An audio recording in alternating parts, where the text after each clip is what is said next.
Professional ಮುಂದೆ ಎಷ್ಟು ಬೆಳೆದಾರೆ, ಎಷ್ಟು ಬೆಳೆಸಿದಿರಿ. ದುಡ್ಡಿದ್ದವ್ರಿಗೆ ಮಾಡಿದ್ರಿ ಅಂತಲ್ಲ, ಒಂದು ಸ್ವಲ್ಪ ಏನೋ ಬಿಟ್ಟಂಗೆ ಮಾಡೋದು, ಹಿಡ್ಕೊಂಡಂಗೆ ಮಾಡೋದು, ಒಂದು 10 ಲಕ್ಷ ಹೇಳೋದು, 5 ಲಕ್ಷ ವಸೂಲು ಮಾಡ್ಬೋದು, ಇವೆಲ್ಲ ನಡೆದ. ಅದು ಅಂತೂ ಮೆಡಿಕಲ್ ಅಂತ ಪ್ರೈವೇಟ್ದಾಗ ಕೋಟಿ ಏನಾರ ವ್ಯವಹಾರ ನಡೆದವ. ಒಂದು ಬಿಟ್ಟಂಗೆ ಮಾಡೋದು, ಹಿಡ್ಕೊಂಡಂಗೆ ಮಾಡಿರ್ಬೋದು. ಆದರೆ ಪೂರಾ ಫ್ರೀ ಆಗಿ ಕೂಲಿ ಕಾರಣವಾಗ ಯಾಕೆ ಲಿಂಗಾಯತರಲ್ಲಿ ಕೂಲಿ ಕಾರ ಇಲ್ವಾ, ಬಡವರಿಲ್ವಾ, ಬಿದ್ದವ್ರಿಲ್ವಾ, ಅವ್ರನ್ನ ಎಷ್ಟು ಜನರು ನೀವು ವರ್ಷಕ್ಕೆ ಫ್ರೀಯಾಗಿ ಒಂದು 5 ಮಂದಿನೋ 10 ಮಂದಿನೋ ನೀವು MBBS ಕಡೆಗೆ ಒಬ್ಬನರೆ MBBS ಅಥವಾ MD ಅಥವಾ MS ಪಾಸ್ ಮಾಡಿಸಿದ್ದೀರಾ. ಪಾಸ್ ನೀವು ಮಾಡಿಸಿದ್ರು ಪಾಸ್ ಆಗ್ತವ್ರು, ಮೆರಿಟೋರಿಯಸ್ ಇರ್ತಾರೆ ಅವ್ರೊಳಗೆ ಮೆರಿಟೋರಿಯಸ್ ಇದ್ದವ್ರನ್ನ ಮಾಡಿರಿ.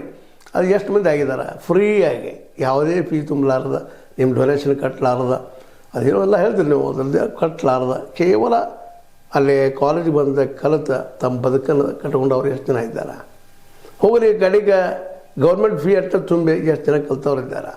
ಸ್ವಲ್ಪ ಶ್ವೇತಪತ್ರ ಮತ್ತು ಹೊರಡಿಸ್ತಾರೆ ನೀವು ಅಂತ. ಯಾಕಂದ್ರೆ ಲಿಂಗಾಯದ ಹೆಸರಿನ ಮೇಲೆ ನೀವು ಇವತ್ತು ಏನು ಉದ್ಯೋಗ ಮಾಡ್ತಾಯಿದ್ದೀರಿ, ಮಾಡಿರಿ. ಆದರೆ ಉದ್ಯೋಗ ಆಗಿರಲಿ, ದಂಧೆ ಆಗಬಾರ್ದು. ದಂಧೆ ಆಗಿದೆ ಅಂತೇಳಿ ಭಾಳ ಜನ ಆರೋಪ ಮಾಡ್ತಾಯಿದ್ದಾರೆ. ಜೊತೆಗೆ KLEಯನ್ನು ನಿಮ್ಮ ಮನೆಯ ಒಂದು ಏನಪ್ಪ ಅಂದ್ರೆ ಭಾಗ ಮಾಡ್ಕೊಂಡಿದ್ದೀರಿ ಅಂತ ಭಾಳ ಜನರ ಆರೋಪ. ಅಲ್ಲಿ ಮುಂದೆ ಮಾತಾಡ್ತಾರೆ ಇಲ್ವೋ ಅದು ಬೇರೆ ವಿಷಯ, ಬಟ್ ಮಾತಾಡಬೇಕು ಅದನ್ನು. ಯಾಕಪ್ಪ ಅಂತಂದ್ರೆ ಅದು ಇಡೀ ಲಿಂಗಾಯ ಸಮುದಾಯಕ್ಕೆ ಉಳಿಲಿ, ಸಂಸ್ಥೆ ಬೆಳೆಸಿದಾರೆ ಅವರಿಗೆ ಥ್ಯಾಂಕ್ಸು ಹೇಳೋದಕ್ಕಾಗಿ. ದೊಡ್ಡ ವಿಶಾಲ ವೃಕ್ಷ ಬೆಳೆದದೆಲ್ಲ ಶಿಕ್ಷಣ ಕ್ಷೇತ್ರದಾಗ. ಹಾಗಾದರೆ ಕೂಡ ಅದನ್ನು ದಿವಾಳಿ ಎಬ್ಬಿಸ್ಬೇಕಂತ ನಮ್ಮ ಅಭಿಪ್ರಾಯ ಅಲ್ಲ.